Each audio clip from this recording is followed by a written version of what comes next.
엄마, 불이야. 아이들의 비명이 연기 속에서 들려왔습니다.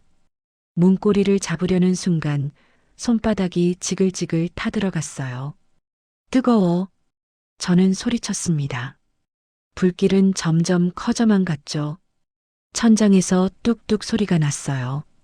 검은 연기가 쏟아지기 시작했습니다. 엄마, 기침, 숨을 못 쉬겠어요. 서연이가 바닥에 주저앉더니 그대로 쓰러졌습니다. 서연아, 그 순간 누군가 제 옆을 스쳐 지나갔습니다. 명품 코트를 벗어 손에 감은 그 사람은 주저없이 뜨거운 문을 박차고 들어갔습니다. 쓰러진 서연이를 몸으로 덮치듯 끌어안았어요. 3년 전 저를 집에서 내쫓았던 바로 그 사람이었습니다. 할머니, 연기 속에서 새 아이가 할머니를 알아봤습니다. 화상을 입은 손으로도 그분은 손주들을 놓지 않았죠. 3년 만의 재회였습니다. 하지만 이 극적인 순간에 이르기까지 우리에겐 긴 이야기가 있었습니다. 그 전에 인생라디오 구독, 좋아요 부탁드립니다. 본격적인 이야기 지금부터 시작합니다. 따르릉. 아침 알람이 울렸습니다. 저 박민지는 침대에서 일어나 커튼을 걷었죠. 넓은 정원이 내려다 보이는 2층 창문이었습니다. 엄마, 복도에서 새쌍둥이의 목소리가 들려왔습니다. 6살 서준이, 서윤이, 서연이가 방문을 박차고 들어왔어요. 엄마, 오늘 아빠랑 놀이공원 가기로 했잖아. 기억하지? 서준이가 제 손을 잡으며 말했습니다. 그럼 아빠 오시면 같이 가자. 저는 아이의 머리를 쓰다듬으며 웃었어요. 새쌍둥이를 키우는 건 쉽지 않았지만 남편 준혁 씨가 있어서 버틸 수 있었습니다. 서진 씨, 계단 아래에서 시어머니 강유진 님의 목소리가 들렸습니다. 차갑고 날카로운 목소리였죠. 저는 새쌍둥이 손을 잡고 계단을 내려갔습니다. 시어머니는 거실 소파에 앉아 태블릿을 보고 계셨어요. 아이들 교육 선생님 다시 알아봐야겠어요. 제가 소개받은 분으로 바꿀 테니 그렇게 하세요. 일방적인 통보였습니다. 하지만 어머님, 지금 선생님이 아이들이랑 잘 맞는데 당신 의견 묻는 거 아니에요. 통보하는 거예요. 시어머니가 차갑게 끊어 말했습니다. 그리고 오늘 오후 일정도 취소하세요. 우리 집 며느리가 밖에서 개인적인 약속 잡는 건 보기 좋지 않아요. 친구 만나는 것도 안 되나요? 필요 없어요. 당신은 이 집 며느리면 충분해요. 네, 어머님. 알겠습니다. 저는 고개를 숙였습니다. 7년이 지났지만 시어머니의 태도는 변하지 않았어요. 할머니, 배고파요. 서연이가 시어머니에게 다가가며 말했습니다. 시어머니의 얼굴이 잠깐 부드러워졌어요. 그래, 우리 서연이. 할머니가 맛있는 거 시켜줄게. 손주들만큼은 사랑하시는 게 보였죠. 하지만 저를 볼 때와는 전혀 다른 표정이었습니다. 여보, 나 출근한다. 남편 준혁 씨가 계단을 내려왔습니다. 오늘 일찍 들어올게. 아이들이랑 놀이공원 가야지. 준혁 씨는 제게 다가와 이마에 가볍게 입을 맞췄습니다. 준혁 씨만큼은 저를 지켜줬습니다. 복도 끝에서 가사도우미 박순자 할머니가 나오셨습니다. 서진 씨, 너무 긴장하지 마세요. 할머니가 지나가시며 작게 속삭이셨지만 저는 긴장을 풀 수가 없었습니다. 하지만 그날 저녁 모든 게 달라졌습니다. 준혁 씨가 돌아오지 않았어요. 전화벨이 울렸습니다. 경찰이었죠. 부인이십니까? 남편분이 교통사고를 당하셨습니다. 제 다리에 힘이 풀렸습니다. 장례식장은 조문객들로 가득했습니다. 저는 상복을 입고 앉아 있었지만 아무것도 실감이 나지 않았어요. 삼가 고인의 명복을 빕니다. 사람들이 오갔지만 저는 그저 고개만 숙였습니다. 3일장이 끝난 후 시댁 식구들이 모였습니다. 회장님, 시어머니, 그리고 변호사까지. 민지 씨, 우리 이야기 좀 합시다. 시어머니가 차갑게 말했습니다. 저는 새쌍둥이를 순자 할머니에게 맡기고 거실로 갔죠. 준혁이가 사고 나던 날 당신이 문자 보냈죠? 시어머니가 휴대폰을 꺼내 보여줬습니다. 여보, 일찍 오면 좋겠어요. 아이들이 아빠 보고 싶어 해요. 제가 보낸 문자였습니다. 이 문자 때문에 준혁이가 서두르다 사고가 난 거예요. 경찰도 그렇게 말했어요. 어머님, 그건 당신 때문에 내 아들이 죽었어요. 시어머니가 소리쳤습니다. 저는 할 말을 잃었죠. 어머님, 아이들은 안 됩니다. 절대 못 두고 갑니다. 저는 처음으로 시어머니에게 맞섰습니다. 그래요? 그럼 당신 선택이에요. 아이들 데려가되 한 푼도 못 받는 거예요. 생활비도 양육비도 아무것도 없어요. 회장님이 침묵 속에서 고개를 끄덕였습니다. 일주일 안에 집 정리하고 나가요. 가져갈 건 개인 물건뿐이에요. 저는 떨리는 발걸음으로 2층으로 올라갔습니다. 엄마, 우리 언제 아빠 보러 가? 서준이의 순진한 질문에 저는 눈물을 참았습니다. 얘들아, 우리 잠깐 다른 곳에서 살아야 할 것 같아. 일주일 동안 저는 짐을 쌌습니다. 친정에 전화를 걸었습니다. 엄마, 나야. 민지야. 민지야, 무슨 일이니? 엄마, 나 지금 집에서 나와야 해. 애들 셋 데리고 잠깐만 있다 갈 수 있을까? 전화 너머로 한숨 소리가 들렸습니다. 민지야, 미안하다. 엄마도 지금 아파트 월세 밀려서 빚도 많고 너희 넷이 들어올 공간이 없어. 전화가 끊겼습니다. 저는 그 자리에 주저앉아 울었어요. 통장을 확인했습니다.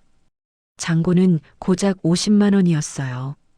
부동산을 찾아다녔습니다. 보증금 500만 원에 월세 30만 원이요? 그것도 없어요? 여기 반지하인데 보증금 500에 월세 25만 원. 근데 상태가 좀 괜찮습니다. 보러 갈게요. 반지하 단칸방이었습니다. 엄마, 여기서 살아? 서연이가 눈물을 글썽이며 물었습니다. 응. 잠깐만. 엄마가 곧 더 좋은 곳 구할게. 거짓말이었습니다. 결혼 반지를 팔아 보증금을 만들었어요. 죄송하지만 이 반지 얼마 받을 수 있을까요? 500만 원 드릴게요. 손가락이 텅 비었습니다. 이사하던 날 대문을 나서는 순간을 잊을 수 없습니다. 시어머니는 2층 창문에서 내려다보고 있었어요. 저는 고개를 들어 시어머니를 바라봤습니다. 눈물이 흘렀지만 고개는 숙이지 않았어요. 새쌍둥이 손을 꼭 잡고 대문을 나섰습니다. 반지하 생활석 달째였습니다. 저는 새벽 5시에 일어났어요. 낡은 손수레를 끌고 동네를 돌아다녔습니다. 엄마, 배고파? 서준이가 일어나며 말했습니다. 냉장고를 열었어요. 계란 3개와 김치가 전부였죠. 계란을 삶아 아이들에게 하나씩 나눠줬습니다. 엄마는 안 먹어? 서윤이가 물었습니다. 엄마는 아까 먹었어. 너희들 많이 먹어. 거짓말이었습니다. 어제부터 아무것도 먹지 못했거든요. 따르릉. 학교에서 전화가 왔습니다. 어머님, 서준이, 서윤이, 서연이 준비물을 제때 챙겨주시지 못하고 계시네요. 급식비도 2달째 밀렸고요. 죄송합니다. 제가 형편이 어려워서 제 목소리가 떨렸습니다. 전화를 끊은 후 저는 벽에 기대 주저앉았습니다. 오후 저는 아이들 손을 잡고 다시 폐지를 주우러 나갔어요. 서연아, 엄마가 할게. 너는 오빠, 언니 손잡고 있어. 그때 학교 친구 한 명이 엄마와 함께 지나갔습니다. 엄마, 저애 우리 반 서준이야. 근데 왜 폐지 줍고 있어? 아이가 크게 말했고 서준이는 얼굴이 새빨개져서 고개를 숙였습니다. 쉿, 조용히 해. 저러니까 친구들이랑 안 놀지. 그 엄마가 아이 손을 끌고 빨리 지나갔지만 서준이는 그 자리에 굳어버렸어요. 엄마, 나 학교 안 갈래. 서준이가 울먹이며 말했습니다. 저는 아이를 안았어요. 서준아, 미안해. 엄마가 미안해. 제 눈에서 눈물이 쏟아졌습니다. 손수레에 폐지를 가득 싣고 고물상으로 갔습니다. 오늘은 5천 원이네요. 고물상 주인이 돈을 건넸어요. 하루 종일 주운 게 고작 5천 원이었습니다. 감사합니다. 편의점에서 컵라면 3개를 샀습니다. 아이들 저녁이었죠. 며칠 후 학교에서 또 전화가 왔습니다. 어머님, 급식비 문제로 내일부터 당분간 아이들이 급식을 못 받을 것 같습니다. 선생님, 제발 일주일만 기다려주세요. 제가 꼭 마련할게요. 최대한 노력해 보겠습니다만 전화가 끊겼습니다. 저는 그 자리에 주저앉았어요. 엄마 때문에 애들이 다음 날도 그 다음 날도 똑같았습니다. 손은 거칠어졌고 등은 굽었습니다. 어느 날 유리창에 비친 제 모습을 봤습니다. 이게 나야? 믿을 수 없었습니다. 하지만 멈출 수 없었습니다. 아이들이 있었으니까요. 그렇게 석 달이 흘렀고 운명의 그날이 왔습니다. 그날도 저는 손수레를 끌고 골목을 돌아다녔습니다. 뒤에서 고급 승용차 한 대가 천천히 지나갔어요. 저는 별 생각 없이 폐지를 줍고 있었죠. 차가 제 옆에서 멈췄습니다. 뒷좌석 창문이 천천히 내려갔어요. 저는 고개를 들었습니다. 그리고 그 안에 앉은 사람을 봤죠. 심장이 멎는 것 같았습니다. 시어머니 강유진이었습니다. 시간이 멈춘 것 같았습니다. 유진의 눈이 커졌어요. 폐지를 줍고 있는 제 모습, 손에 묻은 때, 지친 얼굴, 낡은 옷차림, 그리고 제 뒤에서 고개를 숙이고 서 있는 새쌍둥이들. 서준아, 서윤아, 서연아. 유진이 떨리는 목소리로 손주들의 이름을 불렀습니다. 하지만 아이들은 할머니를 알아봤는지 움찔하며 뒤로 물러섰어요. 유진의 얼굴에서 혈색이 사라졌습니다. 입술이 떨렸어요. 민지 씨, 뭔가 말하려는 듯 했지만 목소리가 나오지 않았죠. 저는 얼굴이 붉어졌습니다. 부끄러움과 억울함이 한꺼번에 밀려왔어요. 고개를 돌리고 싶었지만 그럴 수도 없었습니다. 손수레를 놓을 수도 없었죠. 이게 우리 생계였으니까요. 제 눈에서 눈물이 흘러내렸습니다. 차 안에서 유진은 말문이 막혔습니다. 운전석 옆에 가사도우미 박순자 할머니가 앉아 있었어요. 사모님, 저게. 순자 할머니가 조심스럽게 말했지만 유진은 대답하지 못했습니다. 며느리가 폐지를 줍고 있었습니다. 손주들이 낡은 옷을 입고 고개를 숙인 채 따라다니고 있었죠. 유진의 가슴이 무너지는 것 같았습니다. 기사님, 차 세워주세요. 유진이 떨리는 목소리로 말했지만 이미 차는 앞으로 나아가고 있었어요. 유진은 뒤를 돌아봤지만 며느리와 손주들의 모습은 점점 멀어졌습니다. 사모님, 괜찮으세요? 순자 할머니가 물었지만 유진은 대답하지 않았어요. 창밖만 바라보고 있었죠. 머릿속에서 3년 전 일들이 떠올랐습니다. 당장 집 나가요. 아이들은 두고 가고요. 한 푼도 못 받는 거예요. 생활비도 양육비도 없어요. 자신이 내뱉었던 차가운 말들이 귓가에 맴돌았습니다. 그때는 옳다고 생각했어요. 하지만 지금 폐지를 줍는 며느리와 손주들을 보니 뭔가 잘못됐다는 생각이 들었습니다.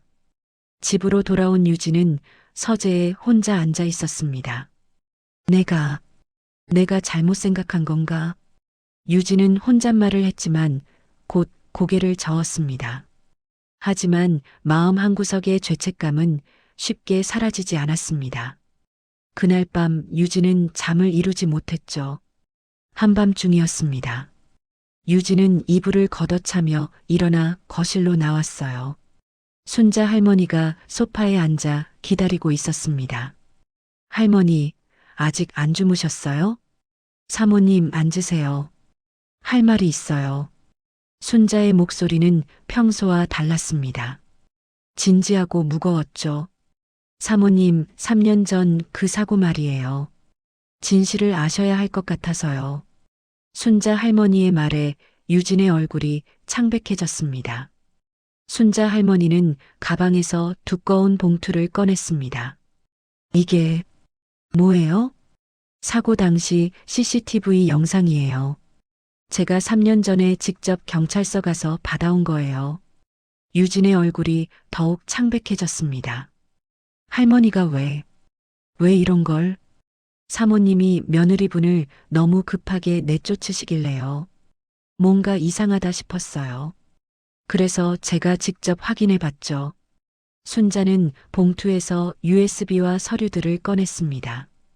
경찰 조사 기록도 있어요. 목격자 진술서, 블랙박스 분석 결과, 트럭 기사 졸음운전 증거. 다 여기 있어요.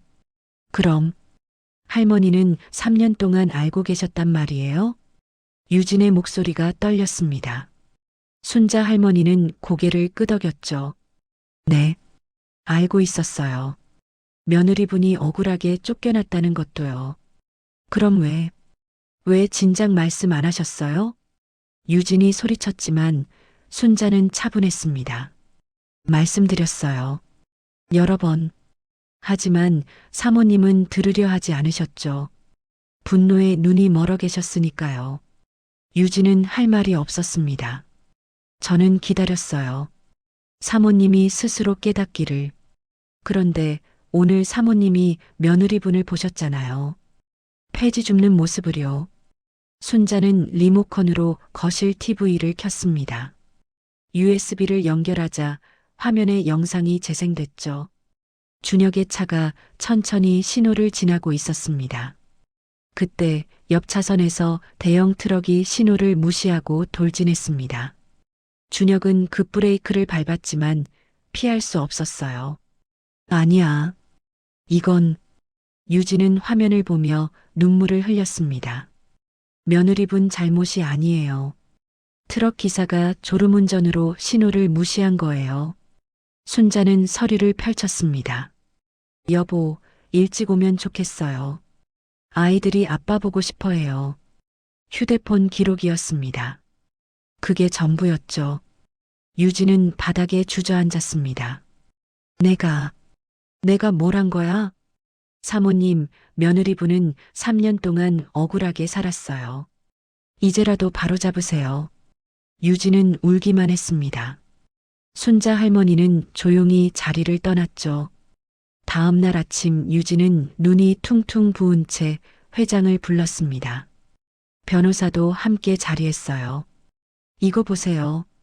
순자 할머니가 모아둔 증거예요. 이게 사실이란 말이요? 네.